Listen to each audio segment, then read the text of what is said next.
এই ভিডিওটা করতে গিয়ে কতটা রিস্ক নিতে হয়েছে দেখুন। 7,000 টাকা নিয়ে যে গাড়ির ভিতরে দেখেন 7,000 টাকা নিয়ে ড্রাইভার করতেছে। এই যে এটা হচ্ছে আমাদের ছেলে 7,000 টাকা দিয়ে দেশের সরকার আসতে না 7,000 টাকা নিয়ে শুরু হয়ে গেছে। দেশটা মনে ওরা কিনে নিচ্ছে, দেশটা করার আগে শুরু করে দিচ্ছে। এখনো সরকার ঘোষণা হয় নাই, তার আগেই মানুষের সাথে 7,000 টাকা নিয়ে এরা হানাহানি মারামারি শুরু করে দিচ্ছে। যেখানেই চাঁদাবাজি সেখানেই প্রতিরোধ, সেখানেই এভাবে যে কেউ একজন যদি দেখতে পান যে আপনার হাতে একটা স্মার্টফোন আছে, যে কোনো অবস্থায় একটা ভিডিও করে ছেড়ে দিন।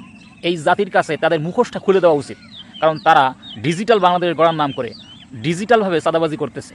তারা বলছে যে সমঝোতার ভিত্তিতে যদি কেউ কারো কাছে টাকা নেয় সেটাকে চাঁদা বলা যাবে না, কিন্তু দেখুন জোর জবরদস্তি করে কীভাবে চাঁদা নিচ্ছে। এই ভিডিও যদি ভালো লেগে থাকে একটা লাইক করে কমেন্টে আপনার মূল্যবান মতামত জানিয়ে ভিডিওর সর্বোচ্চ শেয়ার করে সবার কাছে পৌঁছে দিন, যাতে কেউ চাঁদাবাজি করতে না পারে।